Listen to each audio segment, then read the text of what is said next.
안녕하세요.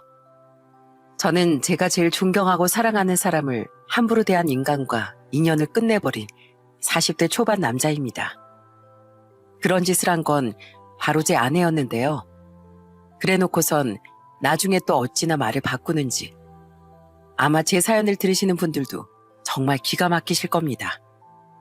그럼 지금부터 제가 겪었던 일에 대해 얘기해 볼 테니 잘 들어주셨으면 좋겠습니다. 저는 어릴 때부터 강원도 바닷가 마을에서 살았습니다. 저희 아버지는 어부였는데 한 번 배 타고 나가면 2, 3주 정도씩 있다가 집에 들어오셨어요. 저랑 여동생은 오랜만에 아빠가 집에 오시면 그렇게 신났답니다. 아빤 저희 남매를 너무 예뻐하셔서 목마도 태워주고 공놀이도 같이 해주셨거든요. 게다가 눈이 오는 날엔 비닐포대로 썰매를 만들어 저희를 태우고선 끌고 다니셨어요. 우와, 신난다. 아빠, 더 빨리 가요. 더 빨리요. 그래, 그럼 우리 한번 신나게 달려볼까? 넘어지면 안 되니까 꽉 잡아. 그런데 그렇게 다정했던 아버지가 어느 순간부터 무서운 행동을 많이 하기 시작하셨어요. 오랜만에 집에 오시면 꼭 술을 한 잔씩 하셨는데 그때마다 어머니한테 소리를 지르고 손찌검을 하는 거예요. 당신 나 없는 동안 무슨 짓 하고 다녔어? 당신 우리 집에 외간 남자 끌어들인다는 소문이 있어? 감히 내가 벌어다 주는 돈으로 딴 남자랑 놀아나? 그게 무슨 소리야? 난 애들 키우느라 바쁜데 내가 무슨 딴 남자를 만난다는 거야. 내가 다 들었어. 당신이 얼마나 행동거지가 지저분하면 그 얘기가 나한테까지 들어와? 당신 진짜 이 집구석에서 쫓겨나고 싶어? 하루는 어머니가 너무 억울하셨는지 울면서 아버지한테 따지신 적도 있었어요. 당신도 나 그런 사람 아닌 거 알잖아. 도대체 당신한테 그런 얘기 해준 놈이 누구야? 내가 가서 따질 테니까 누군지 확실하게 얘기하라고. 누구긴 누구야? 내 친구 민식이가 그러더라. 당신 나 없을 때 자꾸 딴 놈이랑 어울려 다닌다던데. 뭐라고? 아, 그 양반이 그딴 헛소리를 짓거리고 다닌 거였어? 이제 알겠네. 지난번에 그 인간이 당신한테 큰돈 빌려달라고 해서 내가 빌려주지 말라고 말렸더니 거기에 앙심을 품고 지금 헛소문 퍼뜨리고 다니는 거잖아. 내가 아니라는 거 확실하게 보여줄 테니까 그 인간 빨리 우리 집으로 불러. 삼자 대면에서 확실하게 짚고 넘어가자고. 알고 보니 저희 아버지 친구분이 돈을 안 빌려주는 것에 앙심을 품고 저희 어머니를 이간질했던 거더라고요. 아버지도 평소엔 어머니가 그럴 뿐이 아니라는 걸 알면서도 술만 마시면 그 친구분이 했던 얘기가 떠올라 어머니를 못살게 굴었던 거였어요. 저희 아버지의 그 행동은 제가 초등학교 5학년이 될 때까지 6년 동안 계속됐습니다. 그러다가 하루는 웬일인지 저희 아버지가 출항하기 전에 어머니한테 이러시더라고요. 여보, 내가 그동안 당신을 너무 많이 오해했지? 나도 당신이 그럴 사람 아니라는 거 다 아는데 술만 먹으면 그 생각이 나서 그랬어. 나 이번에 다녀오면 당신한테 정식으로 다시 사과할게. 그때 우리 식구끼리 다 같이 맛있는 것도 먹으러 가자. 갑자기 사과라는 아버지의 모습에 저희 어머니도 많이 놀라신 것 같았어요. 하지만 돌아오면 정식으로 사과하겠다는 아버지의 말은 이루어질 수 없게 되었습니다. 아버지가 출항한 지 일주일 만에 기상 악화로 배가 뒤집어지는 바람에 그만 하늘나라로 떠나시고 말았거든요. 저와 여동생이 너무 충격을 받아 펑펑 우니까 저희 어머니도 눈물을 흘리시며 이러시더라고요. 경민아, 경이야, 너희 아버지가 그동안 집에서 안 좋은 모습도 많이 보여주셨지만 절대 너희 아버지 원망하지 말거라. 너희 아버진 우리 가족밖에 모르는 사람이었어. 너희가 이렇게 공부도 하고 먹고 살 수 있는 건 다 너희 아버지 덕분이다. 그러니까 우리 아버지 편히 가시라고 빌어주자. 저희 어머니는 아버지에 대한 원망이 많았을 법도 한데 마지막까지도 좋은 말씀만 해주시더군요.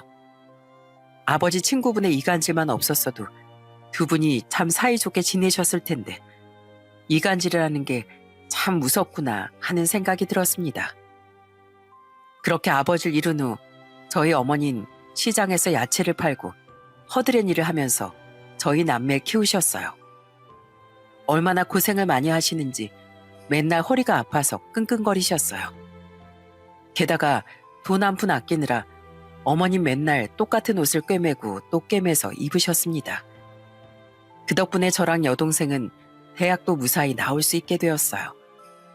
저는 평범한 직장에 취업했는데 미대를 나온 제 여동생은 유명하진 않지만 그래도 본인의 전시회까지 하는 화가가 되었습니다.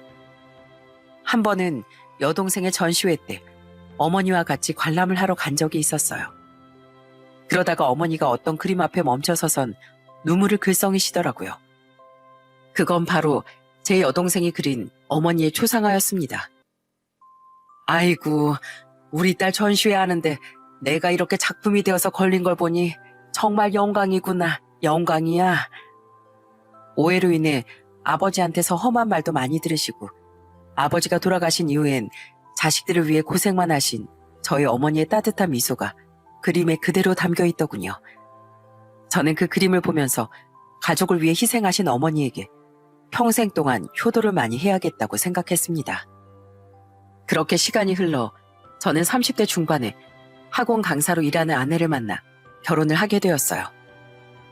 아내는 성격이 참 상냥하고 활발했는데 저희 어머니한테 정말 살갑게 잘하더라고요. 어머님, 여기 속초 중앙시장에 술빵이 그렇게 유명하다면서요. 저 여기서 파는 술빵 진짜 먹어보고 싶었는데 어머님이 사주시면 안 돼요? 아이고, 술빵 정도야 당연히 내가 사줄 수도 있지. 그리고 또 다른 거 먹고 싶은 거 없니? 그럼 저 닭강정도 사주시면 안 돼요? 여기서 파는 닭강정이 엄청 유명해서 TV에도 막 나오잖아요.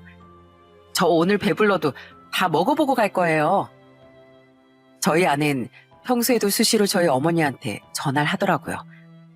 오히려 아들인 저보다 더 저희 어머니한테 잘하는 것 같았어요. 어머님, 오늘 식사는 잘 챙겨 드셨어요? 지난번에 가보니까 냉장고에 고기 반찬도 하나도 없던데 제가 어제 한우 좀 사서 보내드렸으니까 도착하면 구워서 드세요.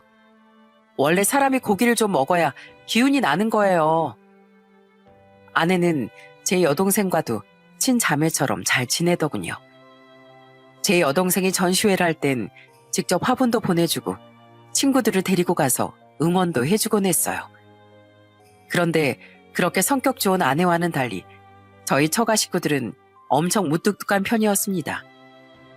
아내 위로 오빠가 2분 계셨는데 처가에 잘 오지도 않고 오더라도 서로 말 한마디 잘 안 하더라고요. 게다가 다 같이 식사를 할 때도 항상 정적만이 흘렀습니다. 그런 분위기 속에서 그나마 성격이 활발했던 건 장모뿐이었어요. 김서방, 우리 집에 오면 다들 말이 없어서 재미가 없지? 원래 우리 집 남자들이 성격이 내성적이고 무뚝뚝해서 그래. 나도 우리 지은이 안 낳았으면 아마 심심해서 못 살았을 걸세. 그렇게 무난하면서도 행복한 결혼 생활을 하던 중 저희한테 정말 기쁜 소식이 찾아오게 되었어요. 아내가 결혼한 지 1년 만에 임신을 하게 되었거든요. 양가 어른들이 엄청 좋아하시고 저 역시도 제 아이가 생겼다는 사실에 얼마나 감격했는지 모릅니다. 아이의 태명을 짓는 일조차도 너무 꿈만 같더라고요. 여보, 나 지금 이 순간이 너무 믿어지지가 않아. 나 정말 아빠 되는 거 맞지? 그럼 맞지. 도대체 몇 번을 물어봐. 그나저나 우리 아이 태명은 뭘로 지을까? 글쎄, 행복이는 어때? 우리 아이가 우리한테 찾아와 준 것 자체가 엄청난 행복이잖아. 난 여태까지 살면서 지금 이 순간이 제일 행복한 것 같아. 그렇게 저희 부부는 아이의 태명을 행복이라고 짓고 아이가 태어날 순간만을 기다렸습니다. 저는 임신한 아내가 해달라는 건 뭐든지 다 해주려고 노력했어요. 여보, 뭐 먹고 싶은 거 없어? 지난번엔 귤 먹고 싶다고 했잖아. 내가 또 귤 사다 줄까? 아니, 나 이번엔 귤 말고 순대가 먹고 싶네. 그런데 지금 시간이 너무 늦어서 다 문 닫았겠지? 아니야. 혹시 연대가 있을지도 모르니까 내가 지금 나가서 한번 찾아볼게. 그러니까 조금만 기다려. 알았지? 하지만 너무 늦은 시간이라 문을 연 곳이 한 군데도 없더군요. 결국 저는 차를 타고 옆 동네까지 싹 돌아다니다가 늦은 시간까지 장사라는 순대 트럭을 하나 발견했어요. 사장님, 혹시 아직 순대 살 수 있나요? 저희 와이프가 임신했는데 순대가 먹고 싶다고 해서요. 남은 거 제가 다 살 테니까 전부 다 주세요.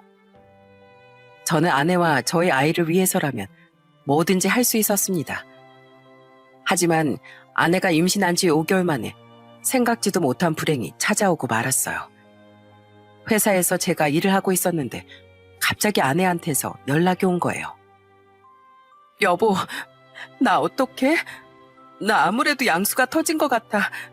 지금 119를 부르긴 했는데 이러다가 우리 행복이 잘못되면 어떡하지? 뭐라고? 여보, 나 지금 바로 갈 테니까 걱정하지 마.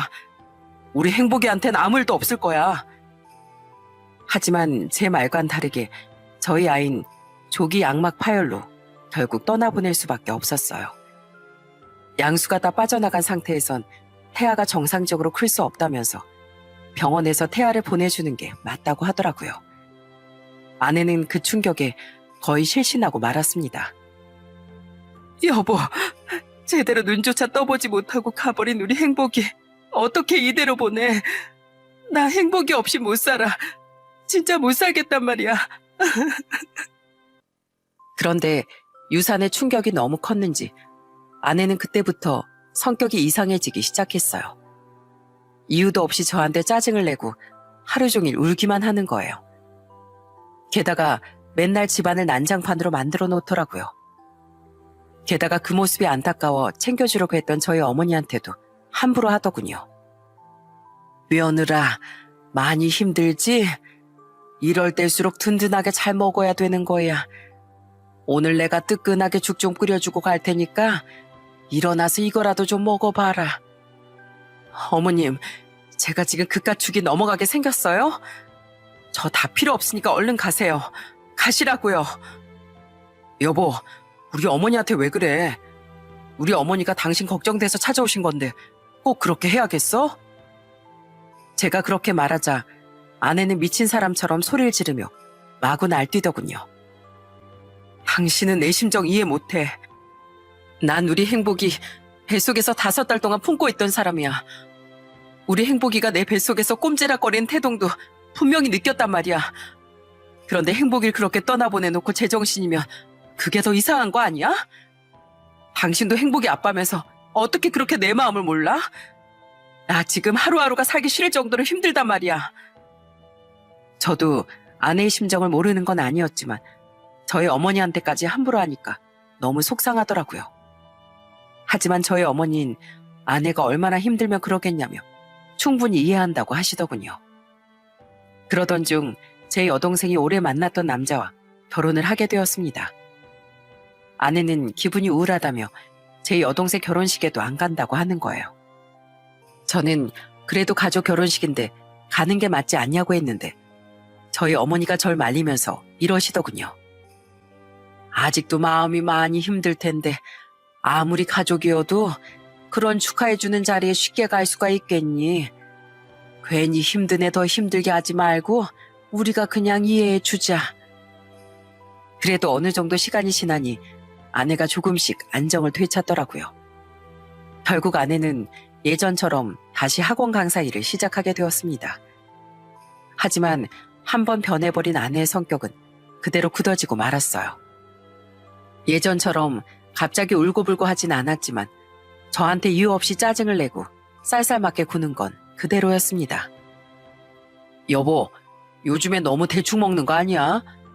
한국인은 밥심인데 아침밥이라도 든든하게 먹어야지. 내가 새벽 일찍 일어나서 찌개 끓여놨으니까 한술이라도 떠봐.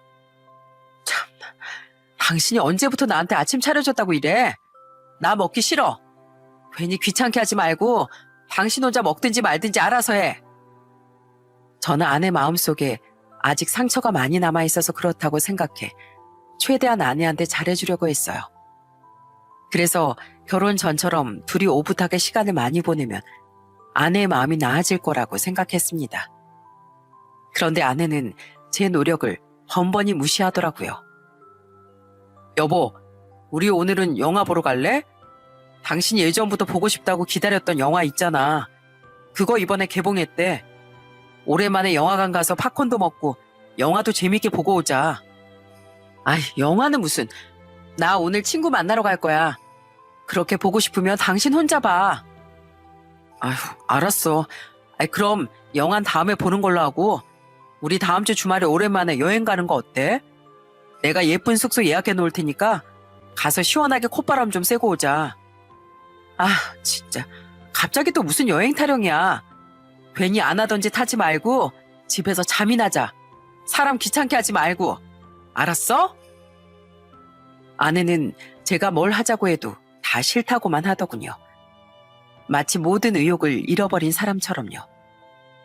그런데 저한테만 그랬으면 그나마 괜찮았을 겁니다. 그런데 아내는 저희 어머니한테도 너무 무관심하게 구는 거예요. 한 번은 명절이 다가오길래 제가 명절 전날에 저희 집에 가자고 했더니 아내가 또 짜증을 내면서 저한테 이러는 거예요. 아니, 꼭 명절 때 자식들이 갈 필요가 있어? 그냥 이번엔 어머님 보고 우리 집으로 오시라고 그래. 나 안 그래도 학원에서 애들 가르치느라 바쁜 사람인데 내가 왜 명절 전날에 강원도까지 가야 되냐고. 제가 몇 번 설득을 해봐도 아내는 끝까지 안 가겠다고 하더군요. 그래서 결국 명절 전날 저 혼자 어머니를 뵈러 갔습니다. 그런데 아내는 그날 저한테 전화해서는 저를 닥달하기 시작하더군요. 당신 우리 엄마 집은 언제 올 거야? 언제까지 어머님 댁에 있을 거냐고. 나 내일 간다고 얘기했잖아. 나 지금 여기 온 지 아직 3시간도 안 됐어. 당신 집만 집이야? 처가 집에도 와야 될 거 아니야. 우리 엄마 아빠가 지금 오라고 하시니까 그냥 지금 당장 와. 알았어? 뭐라고? 제발 말이 되는 소리를 좀 해. 안 그래도 우리 어머니가 요즘에 당신 얼굴 보기 힘들다고 보고 싶어 하셨는데 고집 부리다가 결국 안 왔으면서 그게 무슨 소리야.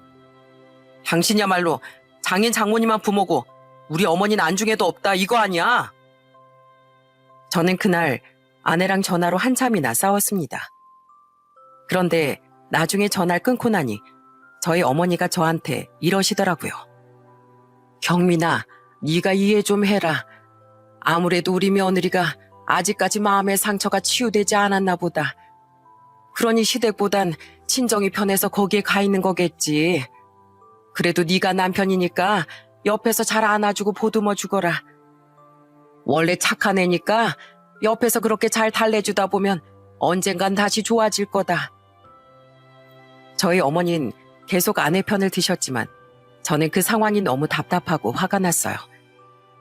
게다가 제가 더 화가 났던 이유는 아내가 자꾸 이유 없이 저희 어머니를 나쁜 사람으로 만들었다는 겁니다.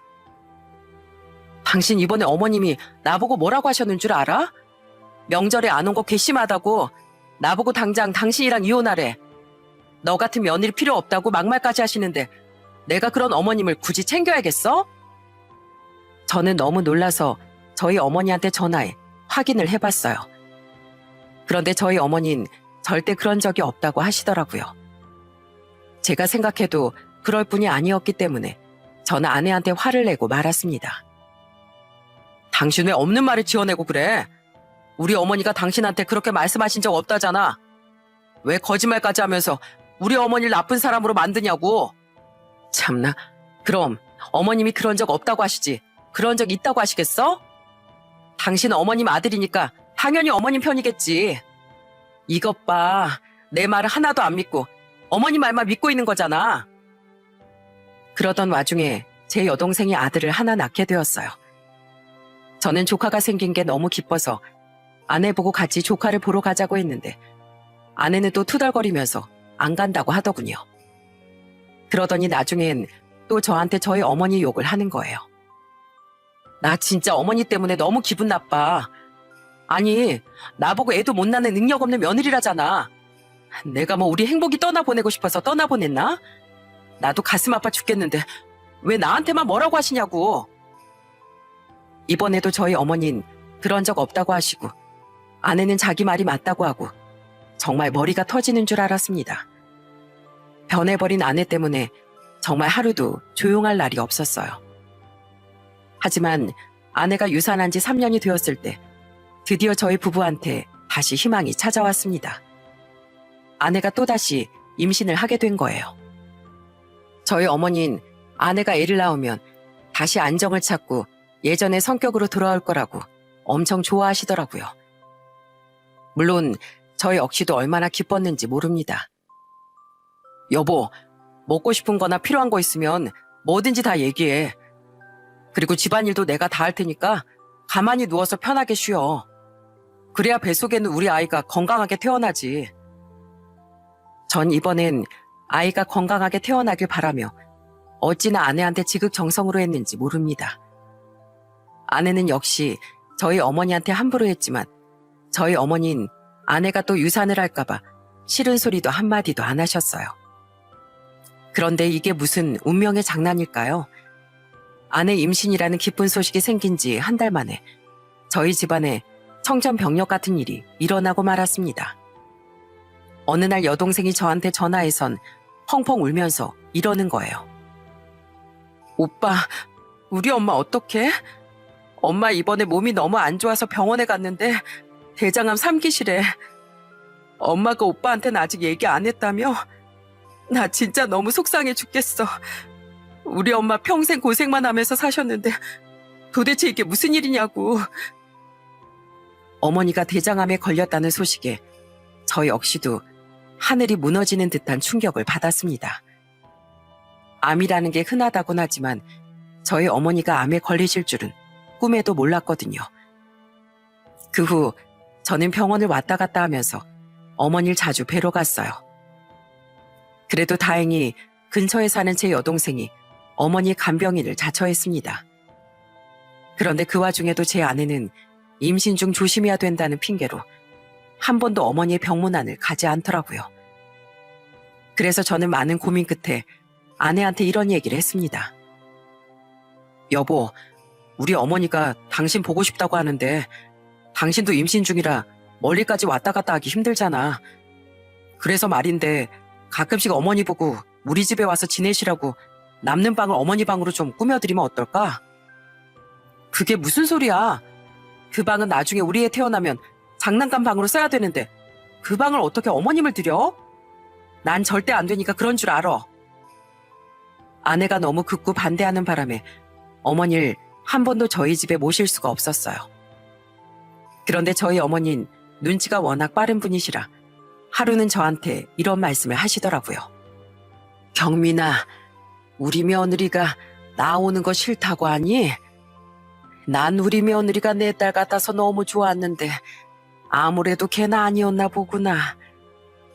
어머니, 그런 거 아니에요. 그냥 그 사람이 지금 임신 중이라서 가족들 만나는 것도 불편한가 봐요. 아니다. 내가 병원에 이렇게 누워있는데도 한 번도 찾아오지 않는 거 보면 다 알만하지. 난 너 결혼시키고 나서 우리 며느리랑 좋은 고부관계가 되고 싶었는데 아무래도 내가 부족했나 보구나. 저는 그렇게 말씀하시는 어머니를 보면서 너무 가슴이 아팠습니다. 그런데 제 아내가 거의 만삭이었을 때 또 한 번 청천벽력 같은 소식이 들려오고 말았습니다. 의사 말이 암이 다른 곳으로 전이가 많이 돼 이제 길어야 3개월이라는 거예요. 제가 너무 마음이 아파서 펑펑 울고 있으니까 어머니가 저한테 이러시더라고요. 아이고, 내가 오래오래 살면서 우리 손주들도 다 키워주고 싶었는데 세상 떠나기 전에 우리 손주 볼 수 있을지나 모르겠다. 우리 며느리가 손주 낳을 때까진 이 목숨이 버텨줘야 할 텐데. 그 후 얼마 안 가 저희 아내는 아들을 낳게 되었어요. 그런데 아내는 저희 어머니한테 한 번도 애를 안 보여주려고 하더라고요. 여보, 우리 어머니가 우리 서진이 많이 보고 싶으시대. 어머니 이제 살 날도 많지 않으신데 우리 서진이 데리고 같이 가서 보여드리면 안 될까? 그게 무슨 소리야. 갓난아기들은 면역력이 약해서 밖에도 함부로 나가면 안 된다는 거 몰라? 그런데 심지어 암 환자가 가득한 병원에 데리고 가자고? 절대 그렇게는 안 돼. 그랬다가 우리 서진이한테 무슨 일 생기면 그때 당신 책임질 거야? 그럼 우리 어머니한테 서진이 한 번도 안 보여주겠다는 거야? 당신 진짜 해도 해도 너무한다. 우리 어머니 이제 세상 떠나는 날만 기다리고 계시는 분이야. 마지막으로 손주 한번 보고 싶으시다는데 그 소원도 못 들어드리냐고. 하지만 아내는 끝까지 저희 아들을 어머니한테 보여주지 못하게 하더군요. 저는 이러다가 어머니가 손주도 못 보고 돌아가실까봐 하루하루 애가 탔습니다. 그러던 중 하루는 회사에서 일을 하고 있었는데 어머니한테서 전화가 온 적이 있었어요.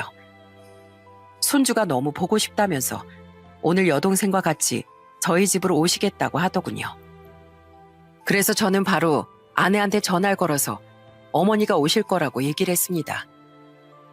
여보, 우리 어머니 지금 우리 집으로 오고 계신데 이제 진짜로 남은 날이 얼마 안 되는 것 같다면서 마지막으로 손주 얼굴 좀 꼭 보고 싶다고 하시네. 그래서 말인데 이따가 우리 어머니 오시면 좀 반갑게 맞이해드려. 평소처럼 쌀쌀맞게 굴지 말고. 알았지? 제발 부탁이니까 이번 한 번만 딱 그렇게 해주라.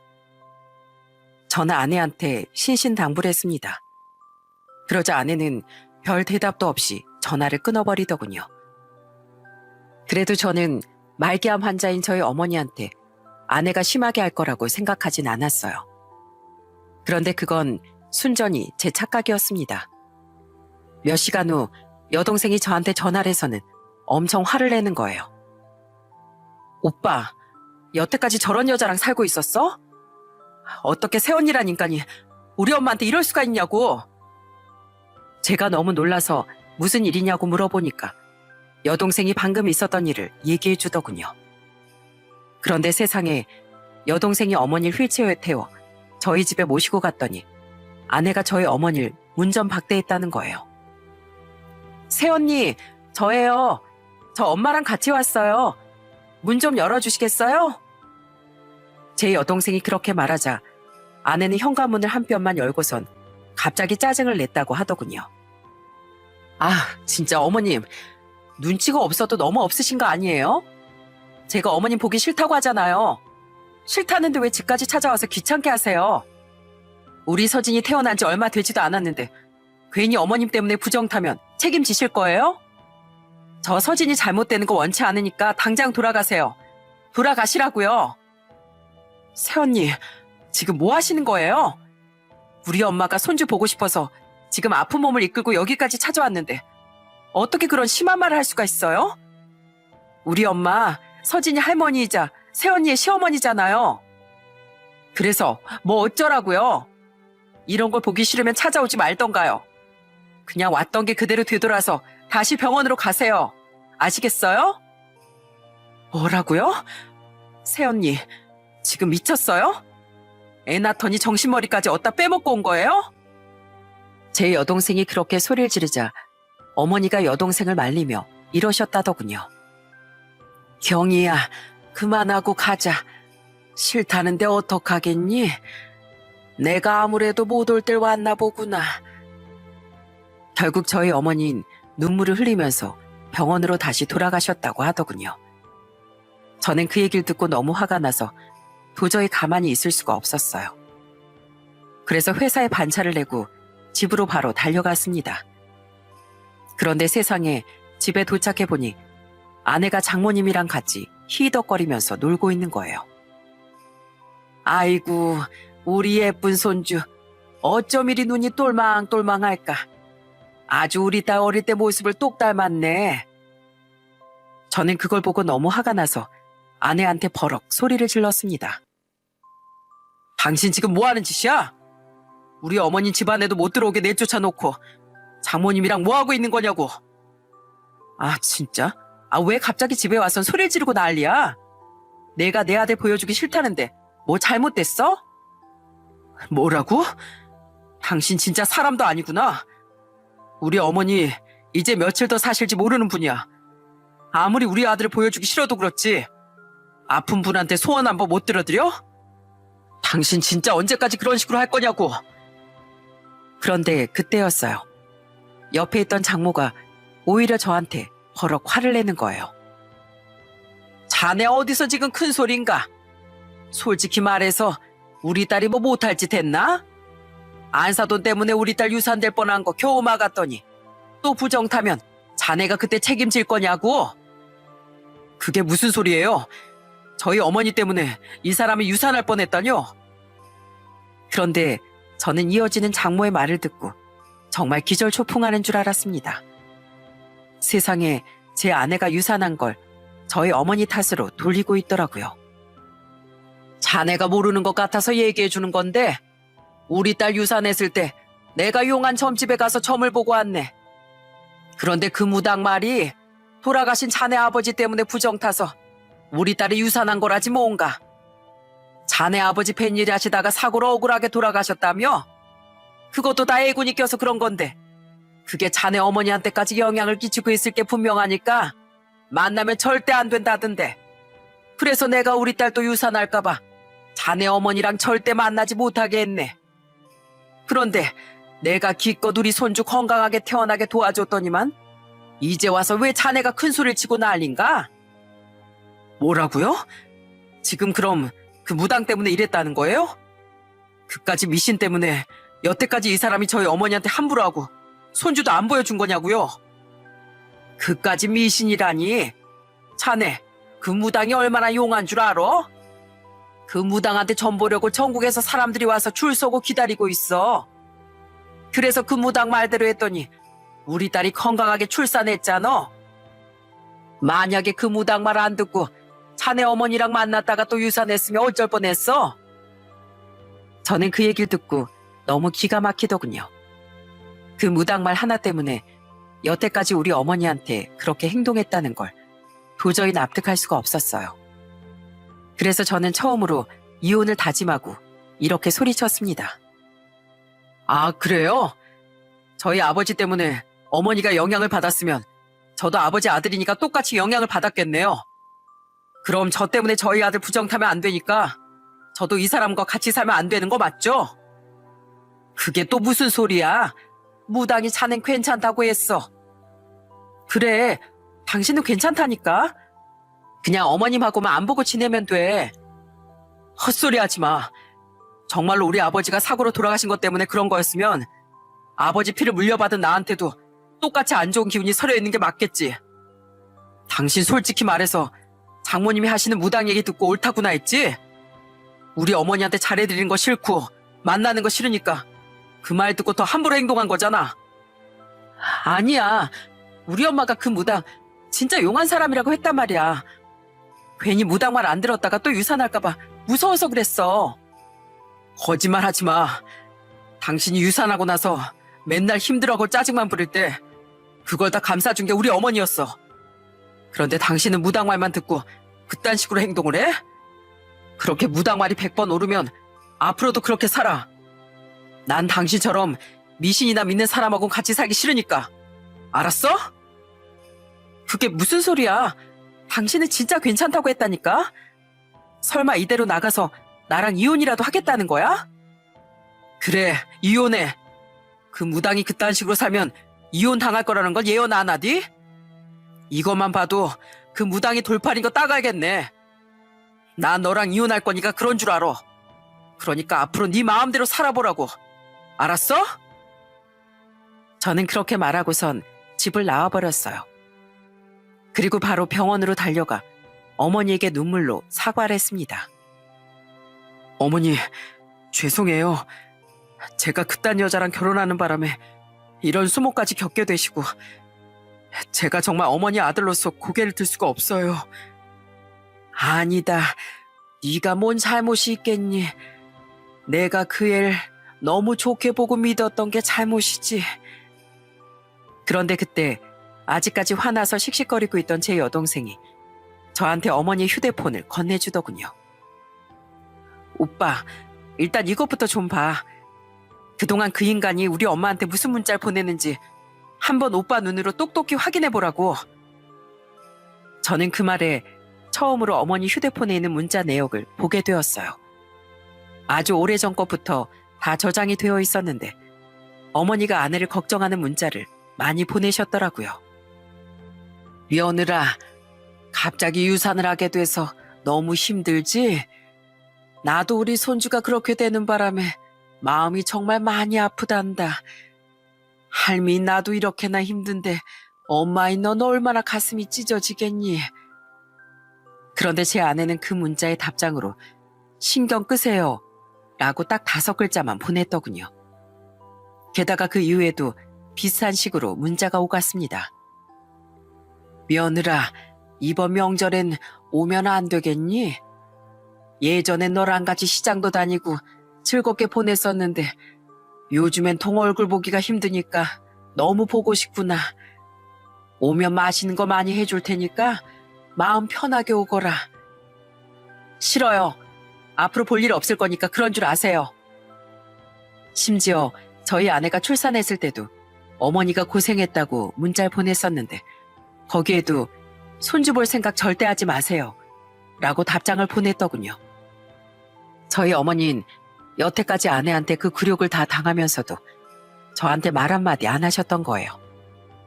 저는 너무 속이 상하고 화가 나 눈물을 펑펑 쏟아내고 말았습니다. 어머니, 그 인간이 이딴 식으로 행동하는데 왜 그동안 저한테 말씀을 안 하셨어요? 그랬으면 제가 진작에 가만 안 뒀을 거 아니에요. 왜 며느리가 함부로 하는데 그걸 다 당하고 계셨냐고요. 미안하다, 미안해. 난 너희가 싸우지 말고 잘 살길 바래서 그랬던 거였어. 그리고 우리 며느리가 유산을 하면서 마음에도 병이 생겼구나 하는 마음에 이해해 보려고 했단다. 그런데 지금 생각해보니 그게 아니었던 것 같구나. 내가 사람을 잘못 봐도 한참을 잘못 봤어. 저는 저희 어머니한테 그렇게까지 한 아내를 도저히 용서할 수 없었습니다. 결국 저는 아내한테 이혼을 청구하고 바로 짐을 싸서 집을 나와버렸어요. 그리고 어머니의 남은 시간만이라도 곁에 있어 드려야겠다고 생각했죠. 그런데 아내는 제가 진짜로 이혼을 한다고 하자 이혼만큼은 안 된다면서 저한테 전화를 해서 애원을 하더군요. 하지만 저는 절대 생각을 바꿀 일이 없다고 하고선 그 후로 아내의 연락도 받지 않았습니다. 그러다가 얼마 안 가 저희 어머니가 위독해지고 말았어요.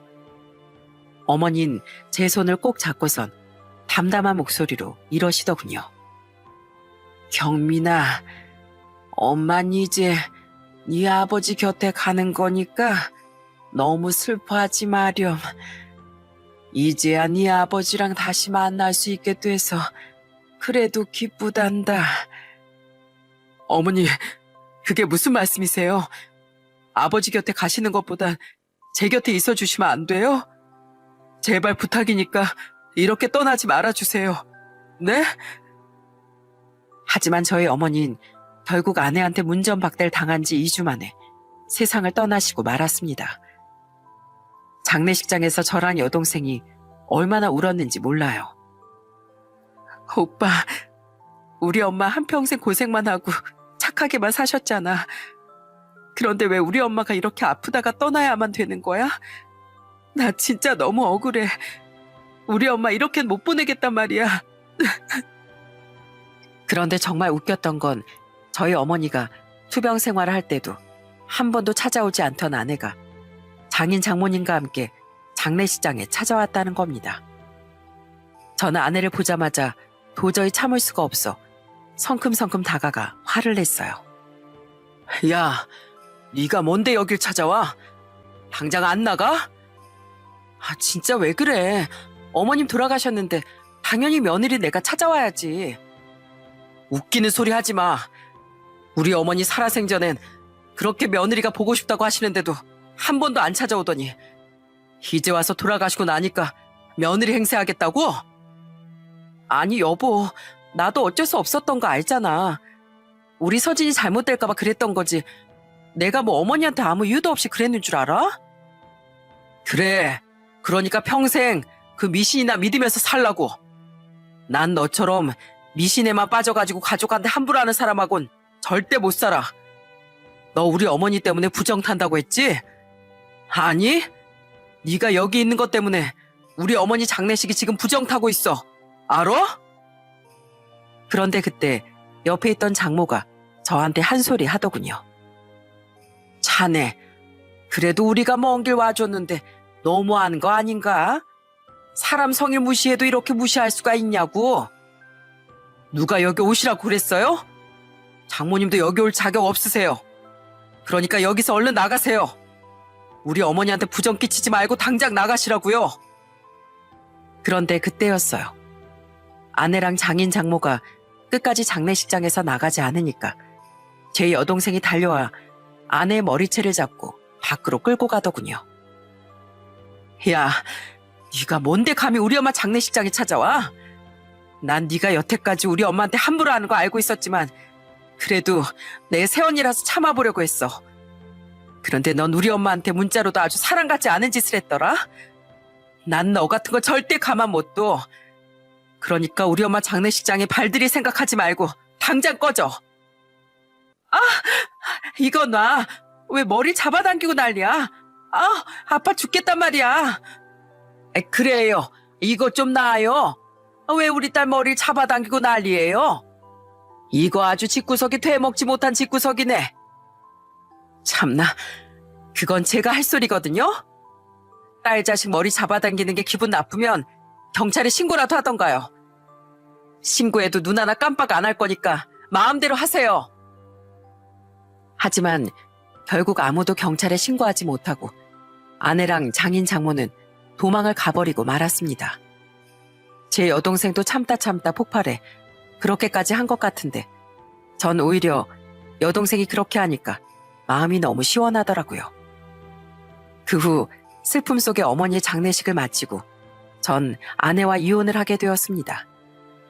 아내는 처음엔 어떻게 애를 낳자마자 이혼하냐며 자기 혼자 애 못 키운다고 울고불고 하더라고요.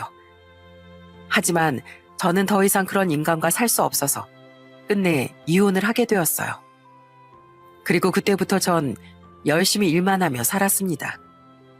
저랑 떨어져 살게 된 저희 아들한테 미안했지만 아빠 둘이만큼은 다 하고 싶어서 양육비를 꼬박꼬박 보냈어요.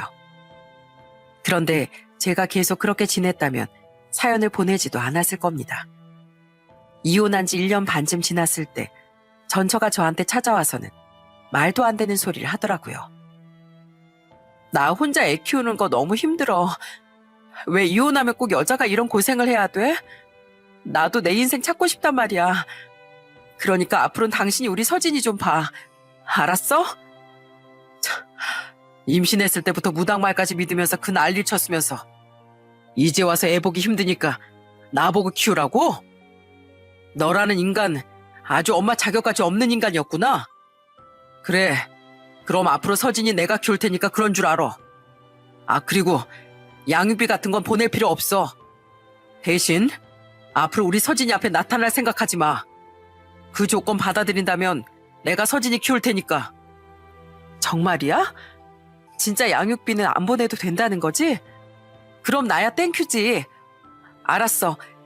그럼 내가 조만간 서진이 짐 다 싸서 서진이 데리고 올 테니까 앞으로 당신이 키우는 걸로 해. 저는 그렇게 전처와 각서까지 쓰고 양육비를 안 받는 대신 더 이상 저희 앞에 나타나지 말기로 약속을 했습니다. 제 사연을 듣는 분들 중에선 왜 양육비를 안 받냐고 하시는 분들도 있을 수 있겠지만 저는 저희 아들이 저런 여자한테 나쁜 영향을 받느니 그냥 평생 안 보고 사는 게 낫다고 생각해서 그랬어요.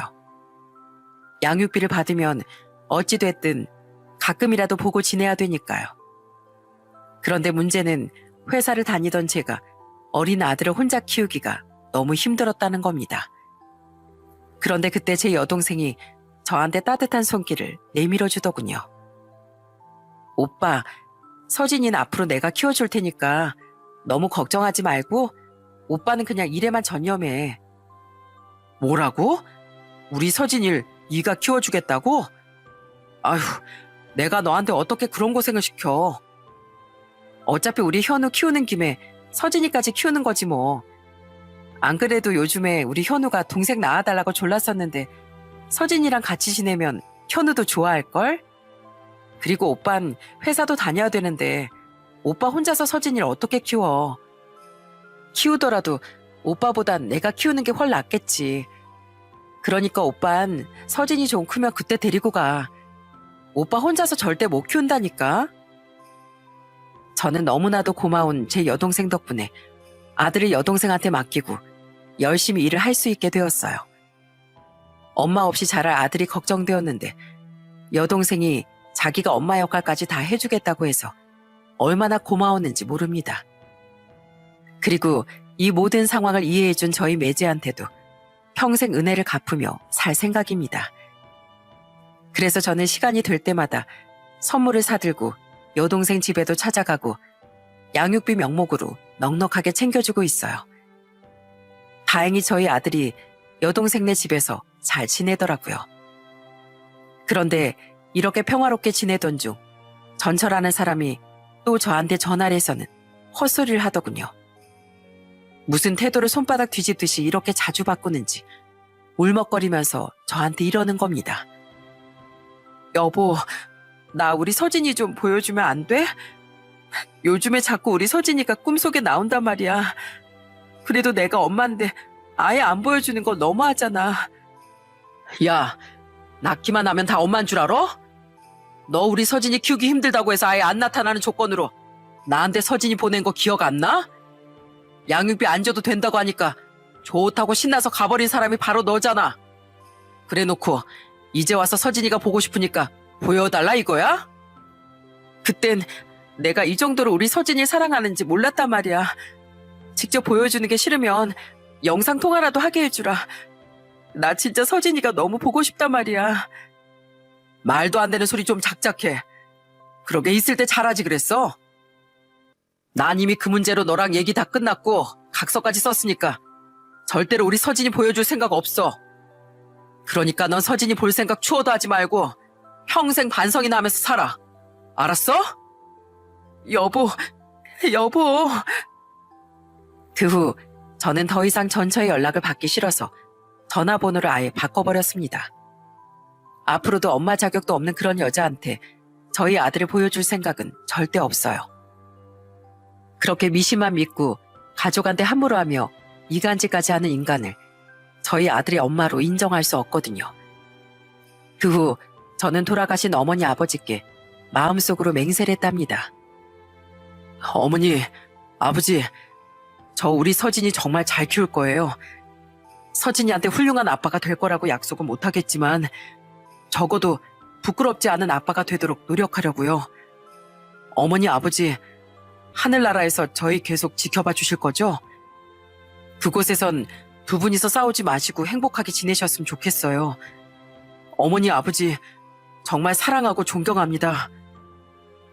결혼을 하고 나면 변하는 사람들이 있다더니 제 전처가 그럴 줄은 정말 몰랐습니다. 그래도 나름대로 그 이유를 전처의 유산 때문이라고 생각해 이해하고 잘해주려고 노력했는데 오히려 전처는 그걸 고마워하기는커녕 저희 가족을 더 함부로 대하더라고요. 전처와 전 장모의 성격을 보니 그 집 식구들이 왜 서로 친하지 않았는지 이제서야 알 것 같습니다. 저는 저희 아들이 절대 그런 사람으로 자라지 않도록 정말 신경을 많이 쓸 생각이에요. 너무나도 고마운 제 여동생이 옆에서 지켜주고 있으니 아들을 잘 키울 수 있을 거라는 자신감이 더 생기네요. 이번 주 주말에도 조카가 좋아하는 장난감을 사서 여동생네 집에 찾아갈 생각입니다. 저를 위해 애써주는 여동생네 가족을 위해 저도 해줄 수 있는 건 전부 다 해주려고요. 여러분, 저는 비록 결혼 생활이 안 좋게 끝났지만 제 사연을 듣고 계시는 분들께선 가족들과 서로 위하며 잘 지내셨으면 좋겠습니다. 그럼 전 여기서 제 사연을 마치도록 할게요. 끝까지 들어주셔서 감사합니다.